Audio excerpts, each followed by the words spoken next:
గజం కేవలం 500 రూపాయలతో 1210 గజాల భూమి కేవలం 6 లక్షలు మాత్రమే.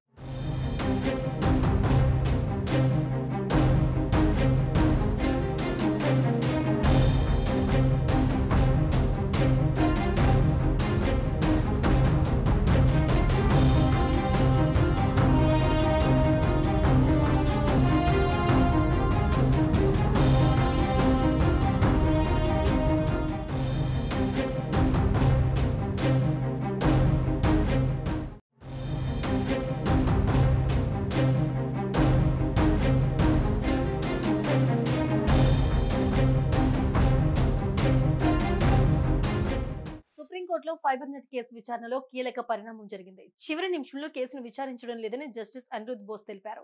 చంద్రబాబు తరపున వాదించేందుకు కోర్టుకు వెళ్లిన సిద్ధార్థ లుధ్రా వెళ్లారు. అటు ఫైబర్ నెట్ కేసును ఏపీ ప్రభుత్వం తరపు న్యాయవాది ప్రస్తావించారు. అయితే తదుపరి తేదీని త్వరలో ప్రకటిస్తామని జస్టిస్ బోస్ తెలిపారు. దీంతో చంద్రబాబు బెయిల్ పిటిషన్ పై ఇవాళ జరగాల్సిన విచారణ జరగలేదు.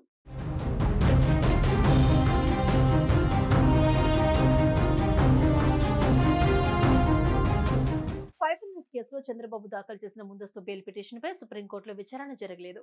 ఈ petition justice Aniruddha Bose, justice Bela Trivedi ధర్మాసనం ముందుకు రావాల్సి ఉంది. అయితే ఈ రోజు ధర్మాసనం కూర్చోవడం లేదని జస్టిస్ అనిరుద్ బోస్ ప్రకటించారు. మరో విచారణ తేదీని ప్రకటిస్తామన్నారు. ఇంతకాలం ఈ పిటిషన్ పై విచారణ చంద్రబాబు దాఖలు చేసుకున్న క్వాష్ పిటిషన్ పై తీర్పు కోసం వాయిదా వేస్తూ వచ్చారు. క్వాష్ పిటిషన్ పై ఇదే ధర్మాసనం తీర్పు ఇచ్చింది. అయితే తీర్పులో భిన్నాభిప్రాయాలు వ్యక్తం కావడంతో విస్తృత ధర్మాసనానికి పంపారు. ఈ కారణంగా బెయిల్ పిటిషన్ పై నిర్ణయం తీసుకోవాల్సి ఉంది. ఇప్పుడు విచారణ జరగకపోవడంతో గత ఆదేశాలు మళ్లీ విచారణ జరిగే వరకు అమల్లో ఉంటాయని న్యాయ నిపుణులు అంచనా వేస్తున్నారు.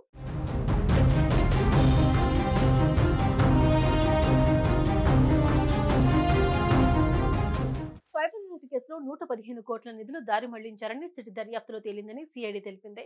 2019లోనే ఈ కేసులో 19 మందిపై సిఐడి కేసు నమోదు చేసినట్లు కోర్టుకు తెలిపింది. ఈ కేసులో A1 గా వేమూరి హరిప్రసాద్, A2 గా మాజీ ఎండీ సాంబశివరావు ఉన్నారని పేర్కొంది. అయితే వేమూరి హరిప్రసాద్ చంద్రబాబుకు అత్యంత సన్నిహితుడని తెలుస్తోంది. దీంతో ఫైబర్ నెట్ స్కామ్ లో చంద్రబాబు పాత్ర ఉన్నట్లు సిఐడి అభియోగిస్తోంది. ఫైబర్ నెట్ కాంట్రాక్టును టెర్రాసాఫ్ట్ అనే సంస్థకు అక్రమ మార్గంలో టెండర్లు కట్టపెట్టారని సిఐడి ఆరోపిస్తోంది. టెండర్ గడువు వారం రోజులు పొడిగించి ఈ సంస్థకు కాంట్రాక్ట్ ఇచ్చారని తెలిపింది. ఈ వ్యవహారంలో వేమూరి హరిప్రసాద్ కీలకంగా వ్యవహరించారని, బ్లాక్ లిస్ట్ లో ఉన్న టెర్రాసాఫ్ట్ కు టెండర్ దక్కేలా చేశారని సిఐడి అభియోగించింది. మరోవైపు ఫైబర్ నెట్ కేసులో సుప్రీంకోర్టు ఇవ్వబోయే తీర్పు కూడా ఉత్కంఠ పెంచుతోంది. బెయిల్ కోసం చంద్రబాబు దాఖలు చేసిన పిటిషన్ పై సుప్రీంకోర్టు తీర్పు ఎలా ఉండబోతుంది? 17A సెక్షన్ వర్తింపుపై పిటిషన్ మరో బెంచ్ ముందుకు వెళ్తుందన్న 17A సెక్షన్ వర్తింపుపై పిటిషన్ మరో బెంచ్ ముందుకు వెళ్తున్నందున అప్పటి వరకు అరెస్టు వద్దని ఆదేశాలు ఇస్తారా, లేక ముందస్తు బెయిల్ ఇస్తారా, లేక మరేదైనా ఆదేశాలు వస్తాయా అన్నది ఉత్కంఠగా మారింది.